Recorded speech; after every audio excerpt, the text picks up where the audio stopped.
tidak akan diazab kaum itu sampai kukirimkan da'i, kukirimkan rasul. Sampai begitu Allah tidak mau menzalimi hamba. Jadi setelah Allah katakan itu, kuharamkan kezaliman pada diriku sendiri. Wa ja'altuhu bainakum muharraman. Dengan begitu kata Allah, kepada kalian pun kuharamkan melakukan zalim. Fala tadalamu. Janganlah kalian menzalimi diri, janganlah kalian saling menzalimi. Jad mati dalam keadaan perutnya dipenuhi dengan belatung. Jadi dibuat oleh Allah mati dalam keadaan tersiksa. Dan dia dalam riwayat yang lain disebutkan berubah menjadi seperti orang gila. Nah, jadi seperti orang stres, berteriak-teriak sendiri. Lalu kadang-kadang dalam keadaan sadar pun dia berteriak, jangan ikat saya, jangan ikat saya. Padahal tidak ada yang mengikatnya. Jadi para ulama mengatakan bahawa Assalamualaikum warahmatullahi wabarakatuh. Banyak sekali pertanyaan jamaah, Ustadz kasih kami channel untuk kajian anak-anak muda. Di antara anak muda berasal dari Aceh, luar biasa. Channelnya Maulizul Akbar Nak. Tonton, subscribe, like, share, komen. Assalamualaikum warahmatullahi wabarakatuh.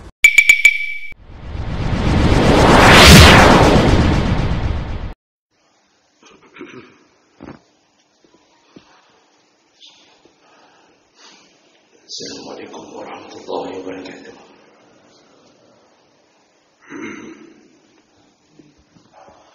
Alhamdulillah Rabbil Alamin. Wa bi ni'matihi tatimmu as-salihat. Asyhadu an la ilaha illallah wahdahu la syarika lah. Asyhadu anna Muhammadan 'abduhu wa rasuluhu al-karim. Allahumma shalli wa sallim على نبينا محمد وعلى آله وأصحابه أجمعين. أما بعد. رب اشرح لي صدري ويسر لي أمري واحلل عقدة من لساني يفقهوا قولي. Segala puji bagi Allah. Kemudian salawat dan salam pada Rasulullah, pada keluarga dan seluruh sahabat-sahabatnya. Bapak-bapak dan ibu-ibu jemaah salat subuh yang Allah muliakan insyaallah.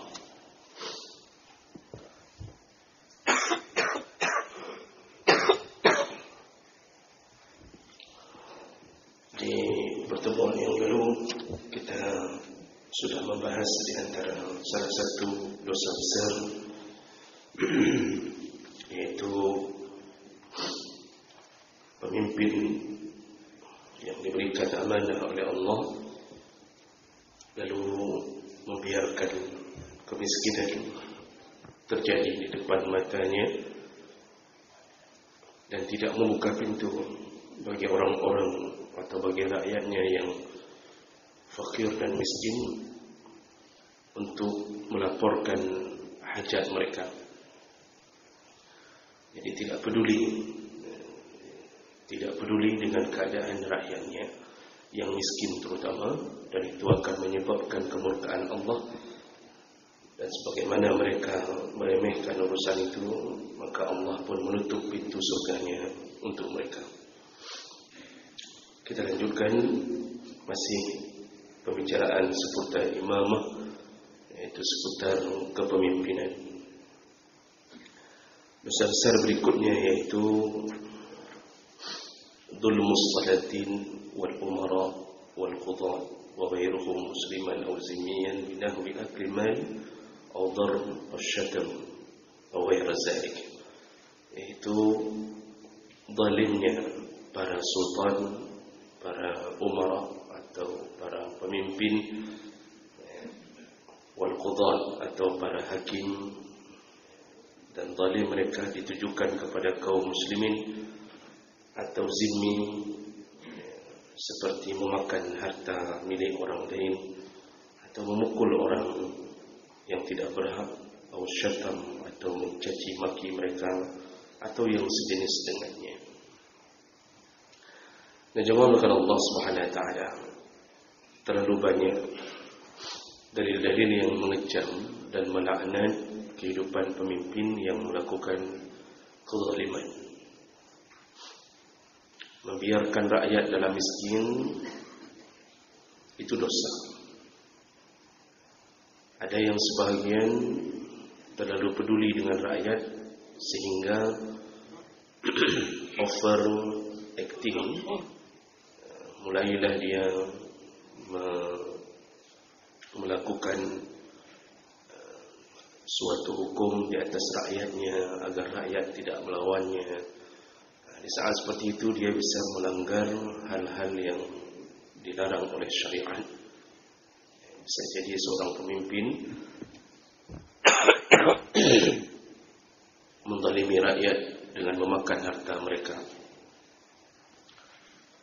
Bisa jadi dengan memenjarakan mereka, membunuh mereka, atau apapun.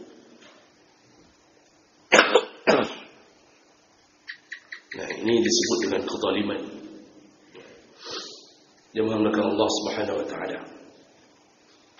Kalimat zalim itu dari zalama yadhlimu, dasar maknanya adalah wad'u syai' ghaira mahalli, meletakkan sesuatu bukan pada tempatnya, itu disebut zalim. Kalimat zalim secara bahasa juga dihubungkan dengan gelap. Zulmun itu gelap. Kenapa disebut dengan gelap? Karena hatinya orang zalim gelap, kemudian mereka nanti di hari kiamat akan mendapatkan kehidupan yang gelap. Karena neraka itu gelap.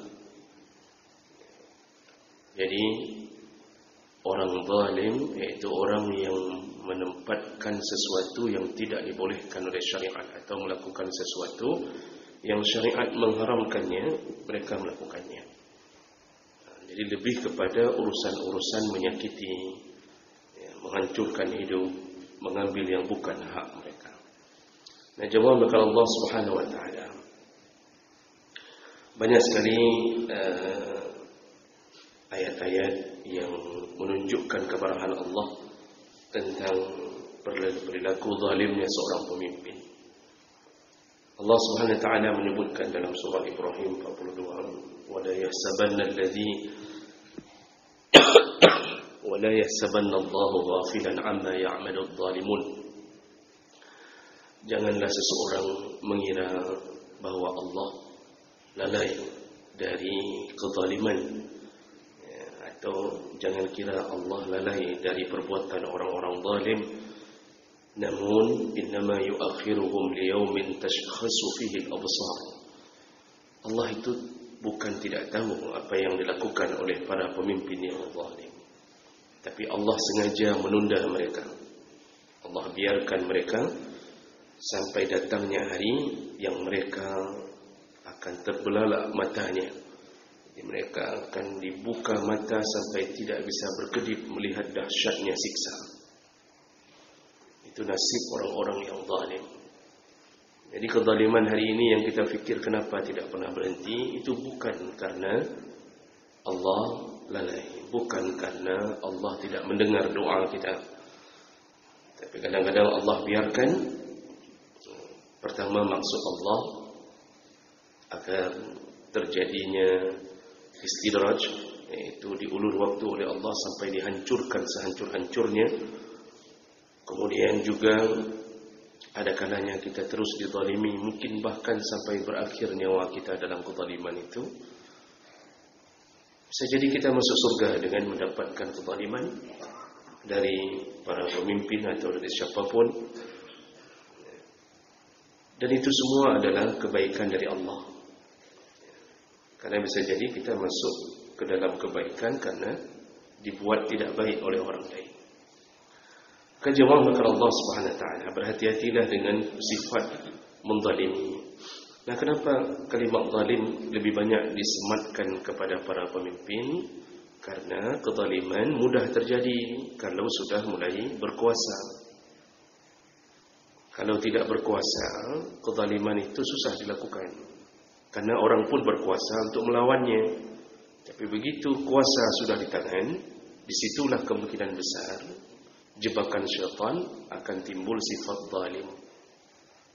Dulu waktu kita menjadi rakyat jelata, kita tidak punya pangkat, kita tidak punya jabatan, kita tidak punya seragam khusus, menzalimi orang, kita masih mikir-mikir. Ini sekali kita pukul orang, mungkin 20 kali dipukul kita. Tapi begitu kita sudah mulai punya kekuasaan, kita sudah mulai punya sesuatu yang kita andalkan, maka di saat itu kezaliman terjadi. Orang tidak berani melawan, karena dia tahu bahwa di belakang kita punya anggota yang banyak, punya pasukan, punya backing, punya pembela, punya macam-macam. Nah, di situ syaitan terus menghembuskan, engkau telah berkuasa, lakukanlah sesuka. Makanya banyak pemimpin yang dulunya kita kira baik-baik saja, ketika sudah jadi pemimpin ternyata melakukan kezaliman dalam banyak bentuk terhadap rakyatnya. Allah Subhanahu wa taala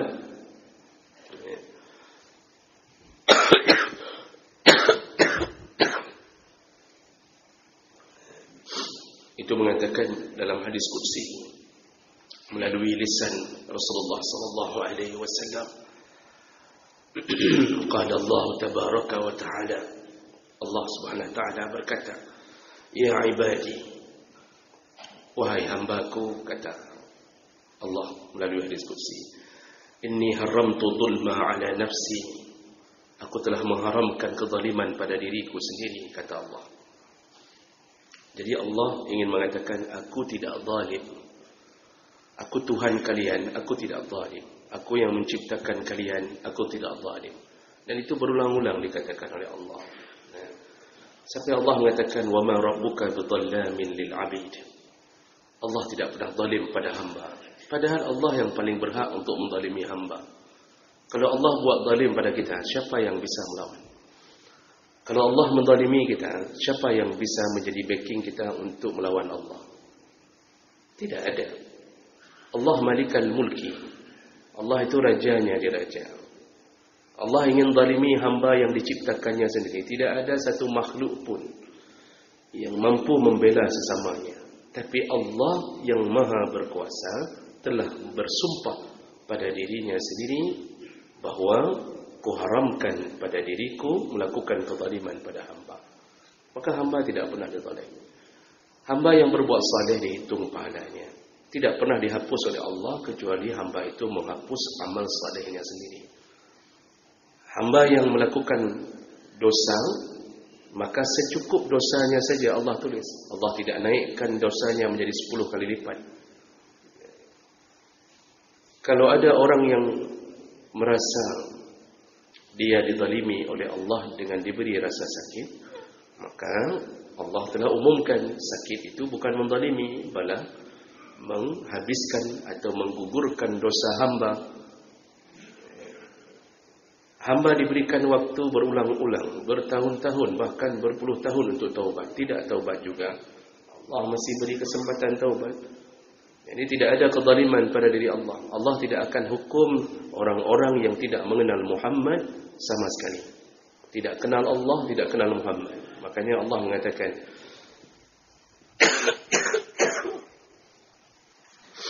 wa ma kunna mu'azzibin hatta nab'atsa rasula. Kami tidak akan azab satu kaum sampai mereka mendapatkan utusan kami, atau mereka kami utus rasul. Seandainya ada satu suku di pedalaman, ya, mungkin di pedalaman hutan mana, tidak mengenal Allah, tidak kenal Muhammad, tidak ada da'i yang datang ke situ, hidup mereka mungkin masih menyembah bebatuan, dan mungkin bahkan mereka memakan yang diharamkan Allah. Mereka hidup dengan terbuka auratnya, tapi tidak kenal sama sekali. Mereka tidak kenal sejarah agama itu ada di atas dunia. Tidak ada yang memberitahu mereka. Maka apa kata Allah? Tidak akan diazab kaum itu sampai kukirimkan da'i, kukirimkan rasul. Sampai begitu Allah tidak mau menzalimi hamba. Jadi setelah Allah katakan itu, kuharamkan kezaliman pada diriku sendiri, wa ja'altuhu bainakum muharraman. Dengan begitu kata Allah, kepada kalian pun kuharamkan melakukan zalim. Fala tadalamu, janganlah kalian menzalimi diri, janganlah kalian saling menzalimi, kata Allah. Jadi kalau sudah Allah mengharamkan zalim, perbuatan zalim pada dirinya, maka hamba jangan coba-coba melampaui apa yang Allah tidak lakukan. Allah tidak zalim sebagai penguasa, maka hamba kenapa zalim? Padahal dia tahu dia lemah. Oh, ketika kita menjadi pemimpin, kita zalimi sesama hamba. Kita ini tahu bahawa paling kita berkuasa 2 periode, 3 periode. Atau kalau raja-raja berkuasa, dia tahu bahawa dirinya akan sakit, dirinya akan lemah, digantikan, atau bahkan akan mengalami pemberontakan, kudeta. Dia tahu dia lemah, dia tidak mampu mempertahankannya. Tapi kenapa saat dia tahu bahawa dia akan tergantikan, dia akan dibalas, tapi dia tetap zalim? Inilah kebodohan hamba. Makanya sejarah membuktikan semua pemimpin itu sebenarnya sadar bahawa mereka juga akan dibalas kezaliman mereka. Di dunia pun sudah dibalas, bahkan oleh sesama hamba. Sejarah-sejarah dunia yang kita dengarkan tentang pemimpin yang sangat kejam. Bayangkanlah kalau di Italia misal Benito Mussolini, itu kan hidup bertahun-tahun dalam kekejaman. Semua rival politiknya dibunuh mati, disiksa habis. Apa yang terjadi? Dia sendiri dimatikan oleh rakyatnya, kemudian jasadnya digantung di alun-alun, lalu dicampak di atas jalan, diludahi, diinjak-injak. Itu pemimpin yang terkenal bertahun-tahun dan tidak ada yang berhasil mengalahkannya kecuali detik-detik terakhir kekuasaannya runtuh. Dikenal dengan diktator. Bagaimana nasib Hitler yang dikenal seluruh dunia dengan kekejamannya? Akhirnya bunuh diri. Tujuan bunuh diri kenapa? Menghindari apa yang terjadi pada sahabatnya Benito Mussolini tadi. Begitu dia dengar bahawa Mussolini telah diinjak-injak rakyat, dia takut dia pun diperlakukan yang sama diludahi. Akhirnya dia tembakkan kepalanya sendiri untuk menghindari itu. Dan itu menunjukkan kebodohan hamba di saat berkuasa menzalimi. Lalu kemudian ketika diturunkan, di saat itulah pembalasan terjadi. Maka jemaah melakukan Allah, aneh ketika yang lemah lalu menzalimi, tetapi dia tidak sadar bahawa kezalimannya akan dibalas oleh Allah Subhanahu wa taala. Nah, kemudian apa yang terjadi kepada orang-orang zalim? Yang pertama, Allah janjikan bahawa kezalimannya akan dibalas di hari kiamat. Dia pemimpin yang zalim itu akan dibalas di hari kiamat dengan cara semua kerugian yang diterima oleh rakyat akan dijadikan sebagai aduan untuk mengadili pemimpin di sidang akhirat. Maka pemimpin itu akan diambil catatan, diambil amal salehnya kalau dia sempat beramal saleh untuk membayar semua darah yang pernah dia tumpahkan. Ini berdasarkan hadis Nabi SAW. Ketika Nabi bertanya kepada para sahabat, atadruna mal muflis, kalian tahu siapa orang yang akan bangkrut di hari kiamat? Sahabat menjawab, al-muflis fina man la dirhama wa la mata'. Ya Rasulullah, yang kami tahu orang bangkrut itu yang tidak ada uangnya, tidak ada dirham, tidak ada pembendaraan apapun dari hartanya. Faqal, Rasulullah berkata, innal muflis min ummati, nanti akan terjadi orang-orang yang muflis, yaitu yang bangkrut dari umatku. Ya'ti yaumal qiyamah bisalatin wa siyamin wa zakat. Kata Rasulullah, mereka datang di hari kiamat nanti dengan membawa pahala puasa, pahala salat, pahala zakat. Dia datang menghadap Allah. Wa ya'ti qad syatama hadza. Begitu dia nampakkan pahalanya di hadapan Allah, lalu kemudian datanglah orang-orang yang pernah dia zalimi. Bagaimana datangnya? Ada orang yang pernah dicaci datang, mengadu nasibnya kepada Allah karena pengadilan dunia tidak bisa menyelesaikannya. Kita kan banyak kecewa Bapak Ibu kalau berhadapan dengan pengadilan dunia. Karena pengadilan dunia sistemnya siapa yang berkuasa dia yang menang, siapa yang dekat dia yang dimenangkan. Walaupun kita benar, tapi belum tentu benar di depan pengadilan dunia. Yang salah bisa benar, yang benar bisa salah. Maka semuanya mengadu ke hadapan Allah.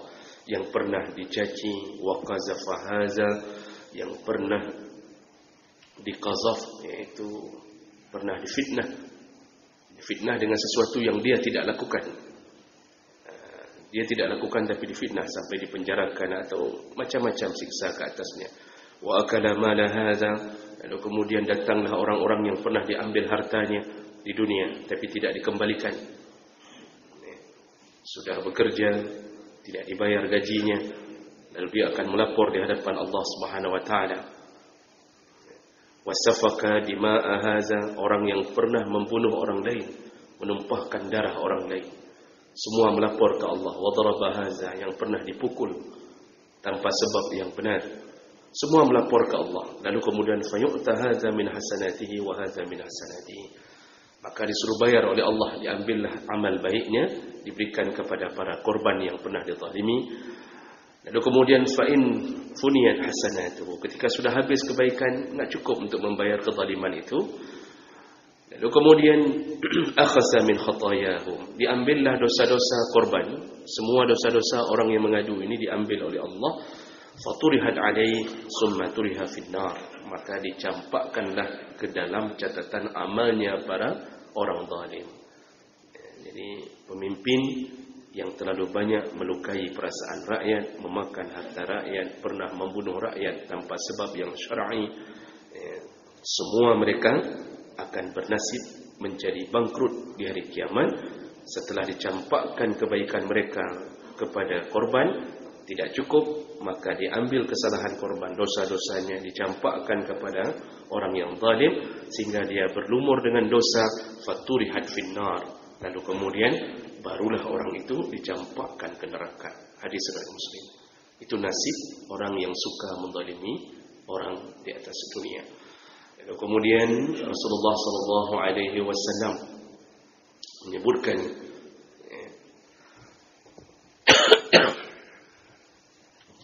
ittaqud dzulma fa innad dzulma dzulumatun yaumal qiyamah. Takutlah kamu melakukan kezaliman, karena kezaliman itu akan menyebabkan dzulumat yaumal qiyamah, akan menyebabkan kegelapan di hari kiamat. Jadi ketika Rasulullah menyebutkan ittaqud dzulma dipakai mufrad, satu zalim. Kalau takutlah engkau melakukan satu kezaliman. Begitu balasannya fa inna dzulma dzulumatun, jadi dijamakkan. Satu kezaliman engkau lakukan dunia, engkau akan mendapatkan berbagai kezaliman atau berbagai kegelapan di akhirat nanti. Memang hari ini terasa remeh karena orang tidak melihat efeknya langsung di dunia. Karena tadi Allah sudah katakan, kutunda semua siksa. Kutunda semua siksa sampai di hari kiamat. Lalu berhati-hatilah dengan doanya orang yang dizalimi. Rasulullah mengatakan, wattaqi da'watal madlum, berhati-hatilah engkau dengan doanya orang yang terzalimi. Fa inna laisa bainahu wa bainallahi hijab, karena doa orang yang terzalimi itu tidak ada hijab di antaranya dengan Allah. Kalau di dalam hadis yang lain disambung wa in kana kafiran, walaupun orang yang terzalimi itu orang kafir. Pemimpin muslim yang dizalimi orang kafir, arti dizalimi memang tidak layak dizalimi, bukan kafir yang mengganggu. Lalu dizalimi. Kalau dia berdoa, kafir ini berdoa kepada Tuhan kita, Tuhan Allah, padahal dia tidak percaya kepada Tuhan kita. Tapi kalau dia mengangkat tangannya seperti orang Islam mengangkat tangan, dia minta sama Tuhannya kita, ya Allah, hambamu ini, muslim ini, pemimpin ini, dia telah menzalimiku. Ini doa besar orang kafir. Allah terima. Allah akan segera atasi urusan ini. Kan aneh, bukankah orang kafir enggak diterima doanya? Benar. Allah menerima doa mereka itu bukan karena setuju dan rida terhadap kekafiran mereka. Tapi Allah terima doanya karena Allah tidak ingin terjadi kezaliman di atas dunia. Makanya hari ini orang yang terzalimi, yang jadi masalah adalah tidak memohon perlindungan dari Allah. Itu yang jadi masalah. Jadi sudah terzalimi, lapornya ke manusia. Manusia tidur malam, manusia sakit perut, manusia sakit kepala, manusia punya kredit yang enggak habis-habisnya dibayar. Manusia punya masalah dengan keluarga, ribut sama istri aja enggak berhasil dia tangani. Masa dia tangani urusan kita semua? Sama istri saja ribut, dia yang lari, bukan istrinya yang lari. Itu saja kita minta pertolongan untuk supaya menolong kita. Misal contohnya, maka hal-hal seperti ini perlu kita fahami bahawa kita punya kelemahan. Maka minta tolonglah kepada Allah. Lalu kenapa setelah kita minta tolong Allah tidak kabulkan permintaan kita? Karena kita pun punya penghalang doa. Kita sering makan haram. Sudah dizalimi, kita pun termasuk golongan yang suka makan haram. Maka tidak akan pernah dikabulkan doa kita. Sebagai penutup tausiah ini, dalam sejarah terkenal di tahun 41 Hijriah sampai 90 Hijriah, itu ada seorang raja yang zalim dari Bani Umayyah. Jadi setelah Khulafa' Rasyidin, 4 sahabat Khulafa' Rasyidin selesai, sampai Ali bin Abi Thalib, maka berdirilah kerajaan Bani Umayyah dengan sistem monarki. Jadi dibuat model kerajaan. Nah, salah satu gubernur yang dikirimkan ke Iraq, yaitu oleh Yazid bin Muawiyah, salah satu yang dikirimkan ke Iraq sebagai gubernur, karena Bani Muawiyah ini membuat kerajaan di Damaskus, Syria. Jadi Iraq di bawah kepemimpinan Bani Umayyah. Dikirimkanlah seorang raja yang bernama Hajjaj As-Saqafi. Karena dari Bani Saqifah. Jadi Hajjaj ini orangnya kejam sekali, sangat kejam. Dia paling pantang menerima kritikan, paling pantang melihat ada ulama yang lawannya, itu langsung dibunuhnya. Jadi sudah menjadi kebiasaan. Ada sesuatu bunuh, ada sesuatu bunuh, hilangkan nyawa. Banyak ulama yang mati di tangannya.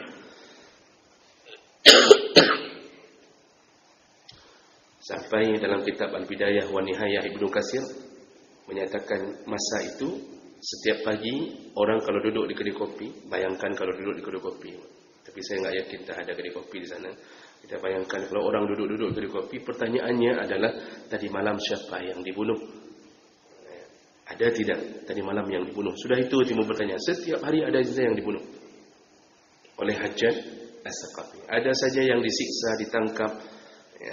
Orang-orang alim yang mulai bicara tentang kezaliman itu langsung ditangkap, dibunuh, dipenggal lehernya.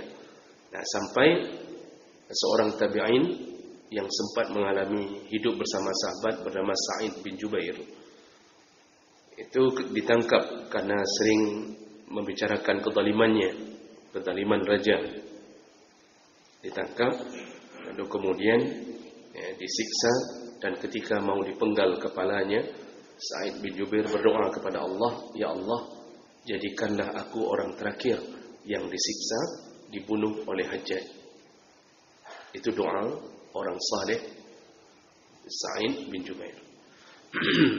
Dan ternyata doa itu dikabulkan Allah. 3 hari setelah meninggalnya Sa'id, Allah setelah mendengarkan doa orang yang terzalimi ini, itu orang saleh, dalam riwayat disebutkan Hajjaj mati dalam keadaan perutnya dipenuhi dengan belatung.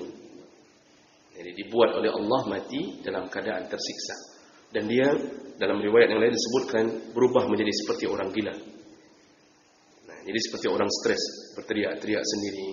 Lalu kadang-kadang dalam keadaan sadar pun dia berteriak, "Jangan ikat saya, jangan ikat saya." Padahal tidak ada yang mengikatnya. Jadi para ulama mengatakan bahawa dia membayangkan seperti dia pernah ikat orang, dia pukul orang. Makanya kan hari ini banyak orang yang pernah membunuh orang lain. Itu gila sendiri. Mungkin sebelum kita habisi dia, mungkin bibirnya bergerak memohon pertolongan kepada Allah. Sehingga siapapun yang pernah menyiksa tanpa sebab yang syar'i, atau membunuh, menghilangkan nyawa orang tanpa sebab yang dibolehkan, maka dia akan mengalami siksaan dari Allah. Itu baru dunia, belum akhirat. Ketika Hajjaj mati, semua gubernur yang lain itu sujud syukur. Termasuk Umar bin Abdul Aziz yang terkenal dengan kejujurannya, mendengarkan Hajjaj mati, sujud syukur. Hasan Al-Basri yang hidup zaman itu langsung sujud syukur. Semuanya bergembira di atas kematian Hajjaj. Begitulah disyukurinya matinya orang zalim. Makanya hari ini terjadi orang-orang yang pernah menzalimi rakyatnya, jangankan mati, baru ditangkap saja kalau kita baca komen orang, alhamdulillah, alhamdulillah, kacau ke. Semuanya kacau semua terusan. Kan begitu. Ini menunjukkan hati orang senang. Belum mati saja baru ditangkap sudah senang. Kenapa? Kezaliman. Jadi begitulah, belum berhadapan dengan Allah, manusia saja sudah benci. Padahal pujian manusia itu menyebabkan surga. Laknat manusia menyebabkan hancurnya hidup orang yang zalim. Ini yang perlu dihati-hatikan, apalagi yang ingin mencalonkan diri sebagai pemimpin menjelang 2024. Berhati-hatilah kalau merencanakan kezaliman terhadap rakyat. Mudah-mudahan bermanfaat. Subhanakallahumma bihamdik, asyhadu an la ilaha illa anta, astaghfiruka wa atubu ilaik. Wassalamualaikum warahmatullahi wabarakatuh.